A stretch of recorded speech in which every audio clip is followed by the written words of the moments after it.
January 6th, 2021 is a day that will live in infamy. It is the day that the American tradition of the peaceful transition of power ended. It was commenced on March 4th, 1797, when John Adams took the oath of office, the 35 words prescribed in the Constitution, and succeeded George Washington as Commander-in-Chief, as head of state, as the second president of the United States of America. There are 45 men who have held that office through President Biden. Each of them was different. Some of them were among the greatest leaders this country has ever produced. The others, not so much. But none of them did what Donald Trump tried to do. None of them attacked the American way of life. And the American way of life is foundationally built on an idea that the people in this country pick the leaders. We decide. We are sovereign. Together, the American people constitute government of the people, by the people, for the people. It is one of the most audacious experiments in American history. What Donald Trump did is more than a betrayal. It's more than felony crimes, like those that have been charged and levied against him. What Donald Trump did is commit the singularly greatest breach of trust, the greatest betrayal in the history of the United States. Somewhere in my boxes of mementos, I have an old BlackBerry phone. It was the phone I handed to John McCain with Barack Obama on the other line. It's the phone that John McCain used to congratulate Barack Obama, his political opponent. It's the phone that John McCain used to address Senator Obama as Mr. President-elect for the first time. It was John McCain addressing Barack Obama as Mr. President-elect that mattered. It always has. The American system is built around a very simple idea. It requires that all people who stand for office abide by it. And it's very simple. The outcome of the election is determined by the people who vote in it, not by the politicians who hope to win the vote. What these latest indictments make clear about Trump, at long last, definitively, stripped away are the conspiracies and the nonsense and the nonstop bullshit of the last years. There, in black and white, it says it. Donald Trump lost the election. And when he did, he plunged the country into years of chaos. He sought to tear down the American Republic and become a king, an emperor, a generalissimo.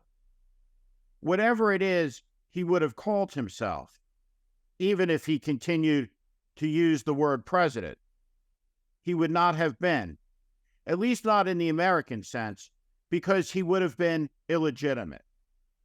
Now, this crisis didn't begin in 2021, nor did it begin in 2020 or 2016. Donald Trump made perfectly clear from the very beginning of his race, when he announced in 2015 that he would be a candidate for president, that he would not concede an election as legitimate that he lost. He was very clear when he said the only legitimate elections would be the ones that he won. Where all of this was going was perfectly clear. I predicted it in September of 2020. Understand this about the United States. It is a revolutionary country. The American people rose up and overthrew the king. The culture, the history of the country, its elemental defiance are all steeped in the mythology and the reality of the American Revolution.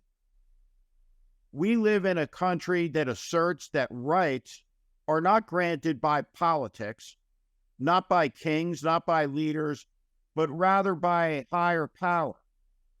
The American government is limited in its power. It's limited in what it can do to the individual. That is the genius of the American system. It is the wellspring of American freedom and liberty.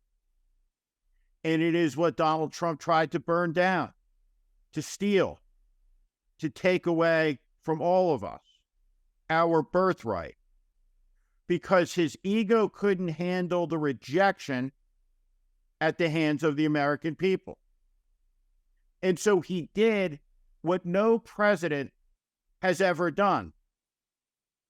No president has ever so selfishly put themselves ahead of the country the way that Donald Trump did. When you look at the images of riot on January 6th, understand what it is you are looking at. These were American citizens, many of them, who had no criminal record until the day they participated in a coup, sedition, treason against their country. They tried to topple the American government, and many of them there that day sought to hang the vice president. Thank you for listening to my political commentary. If you like what you heard today, please also consider subscribing to The Warning, daily newsletter on Substack. Our democracy hangs in the balance. The 2024 presidential election is the most consequential in America's history. It's not hyperbole, it's a fact.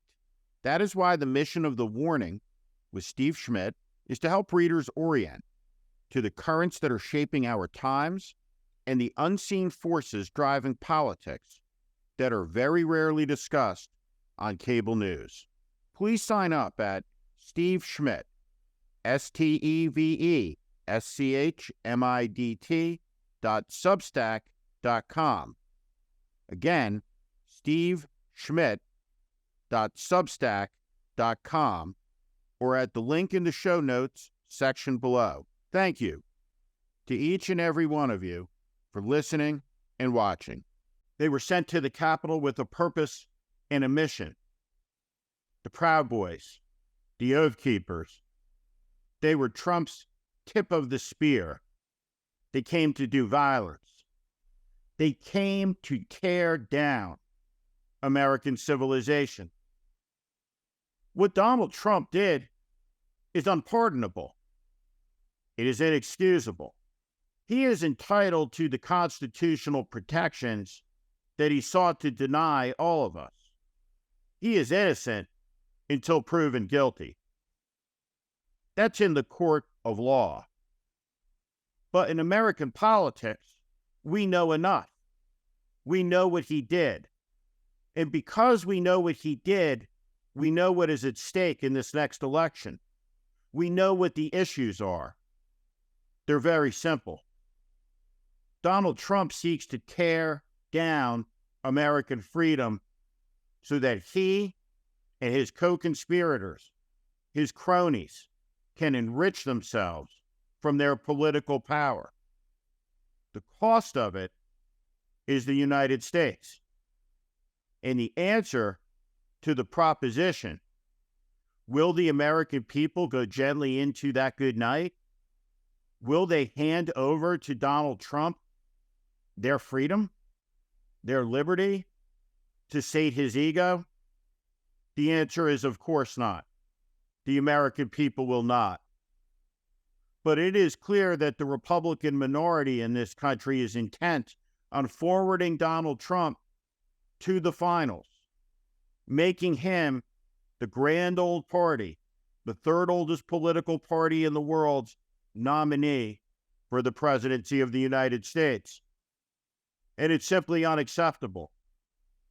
The American people, regardless of their politics, if they love their country, must unite to stop this.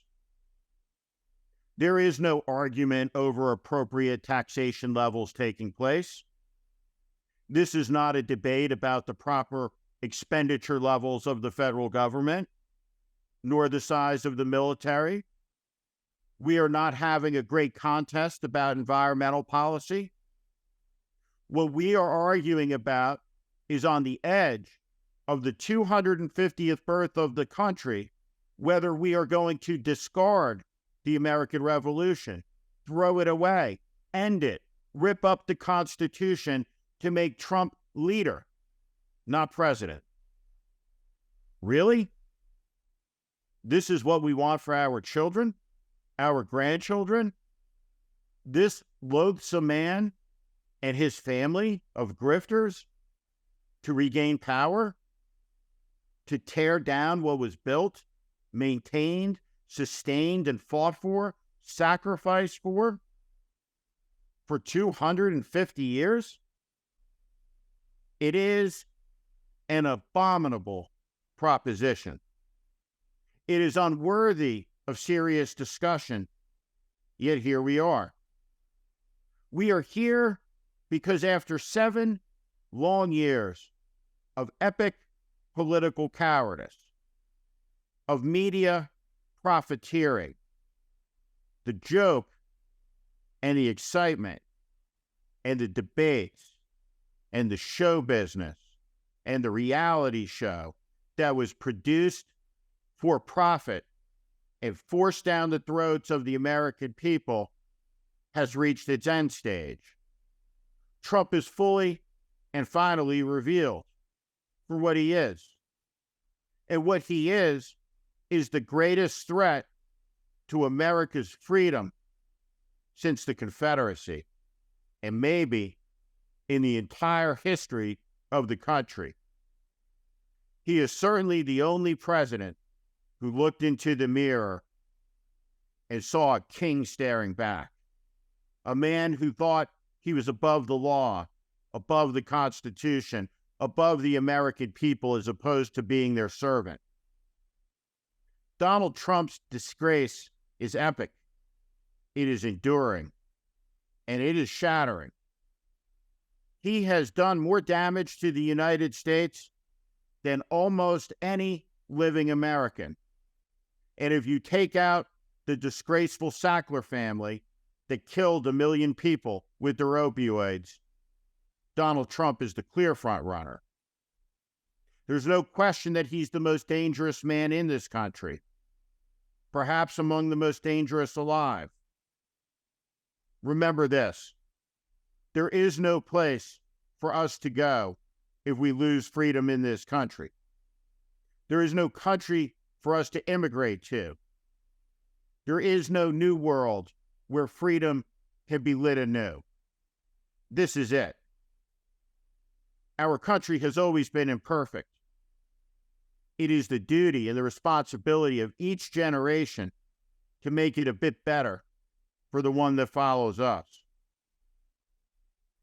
There are generations of Americans now who have a choice to make. Put down your party labels. Put down your party affiliation. What's at hand is the most important question in 250 years. Do we or do we not believe the American people should pick their leaders? Because if you believe that, then Donald Trump can never, ever be given another political office in this country ever again. Because what he did is unforgivable. And it ranks as one of the greatest, if not the greatest crime in the history of this country. His attempted coup and overthrow of the American government on January 6th of 2021, the moment where he attempted to burn George Washington's legacy and heroism to the ground. Thank you for watching. Make sure you subscribe to our channel so you never miss a video. Also, for more content just like this, please consider joining our Warning Premium community. You can find out more in the description below.